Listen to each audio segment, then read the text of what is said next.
Bienvenue sur le podcast du site cétacé.info, le site pour découvrir, s'informer et échanger sur les baleines, dauphins, cachalots, orques et marsouins. Aujourd'hui, on va se poser une question qu'on voit souvent revenir, surtout après ces images, parfois un peu dures, des échouages massifs. Est-ce que ça peut vraiment marcher, les sauvetages à grande échelle? Parce que, en fait, les infos qu'on a reçues, elles suggèrent que oui, et même parfois de façon assez spectaculaire. Ah oui, tout à fait. Quand on regarde les chiffres de plus près, on voit des taux de succès vraiment impressionnants dans certains cas.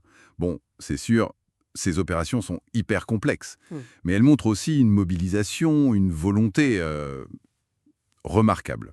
L'idée, là, c'est un peu décortiquer tout ça, de voir ce qui marche. Alors, justement, un exemple qui a vraiment marqué, c'était Cap Cod aux États-Unis, Oui. en juin 2024, c'est ça? C'est ça. 146 dauphins échoués. Apparemment le plus gros échouage de dauphins de l'histoire des États-Unis. Oui, c'est énorme. Et le résultat 102 sauvés. Ça fait 70% de succès, c'est fou.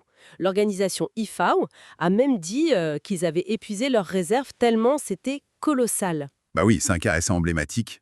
Ça montre bien l'importance de la mobilisation. Plus de 150 personnes pendant 12 heures. 12 heures. Mais attention, c'est pas le seul facteur. L'autre point, c'est la rapidité. Il faut intervenir très très vite. Un cétacé hors de l'eau, sa survie est en jeu après environ 6 heures seulement.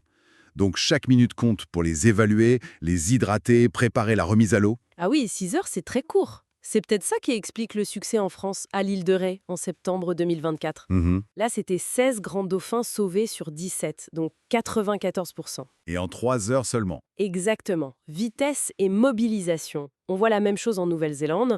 En novembre 2024, ils ont sauvé plus de 30 dauphins pilotes, 90% de succès là aussi. Bah ouais. Oui, et c'est beaucoup grâce à la communauté locale. Là-bas, ils sont vraiment très en pointe. Des centaines de bénévoles qui sont formés et qui interviennent. D'accord, donc l'humain, la rapidité. Mais il y a aussi la technique, j'imagine. Vous avez mentionné IFAO tout à l'heure. Oui, bien sûr. L'expertise technique, c'est fondamental. IFAO, le Fonds international pour la protection des animaux, ils sont passés de 15% de taux de libération à presque 80% depuis 1998. Ah ouais, la progression. Et comment? Mais grâce à l'innovation. Des protocoles pour évaluer très vite la santé des animaux sur place, savoir qui a une chance. Et puis, ils ont été parmi les premiers à utiliser des balises satellites Des balises satellites, ok. Pourquoi faire? pour suivre les animaux après la remise à l'eau, pour vérifier qu'ils survivent bien, sur le long terme. Ça, c'est une vraie avancée. D'accord.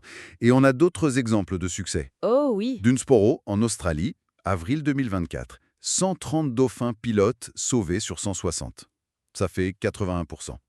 Un expert là-bas disait que c'était vraiment une très bonne histoire, surtout pour cette espèce. Et en Islande, j'ai lu quelque chose, juin 2025. L'Islande, oui, un succès incroyable. 100%.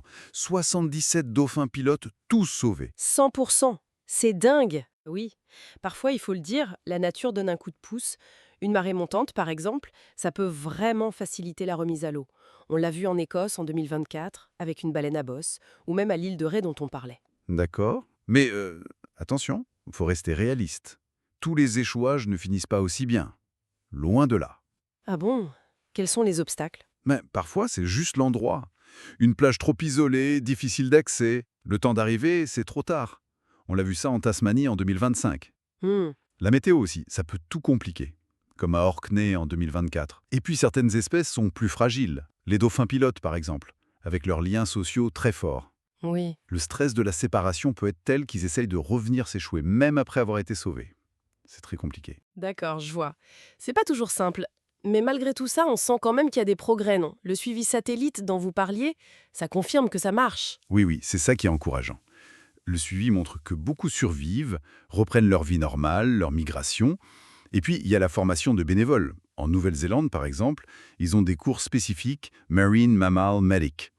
Ça aide énormément pour les premiers gestes. Cette formation, ce partage de savoir-faire entre pays, ça doit jouer aussi. Absolument. La coopération internationale, c'est essentiel. Des organisations comme IFAO, elles forment des équipes un peu partout, elles partagent ce qui marche, les techniques. Et si on fait le bilan là sur les opérations récentes bien documentées, Oui. sur 547 assez échoués, 461 ont été sauvés. Ça fait une moyenne de presque 93% de succès. C'est quand même pas mal du tout. Les infos qu'on a montrent bien que oui, les sauvetages de masse, ça peut vraiment réussir.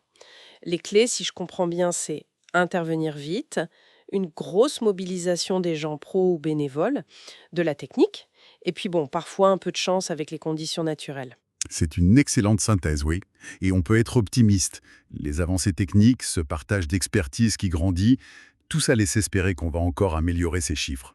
Chaque animal sauvé, c'est une victoire, bien sûr, mais c'est aussi une leçon pour faire mieux la prochaine fois. Merci beaucoup pour toutes ces explications et merci à vous pour votre écoute. Vous pouvez retrouver plus d'actualités sur cetac.info et n'hésitez pas à vous abonner pour ne pas manquer nos prochains podcasts. Et on vous laisse avec une petite question pour réfléchir. Quelles pourraient être, au-delà de ce qu'on fait déjà, quelles pourraient être les prochaines innovations, les prochaines idées pour aider encore mieux ces cétacés qui s'échouent?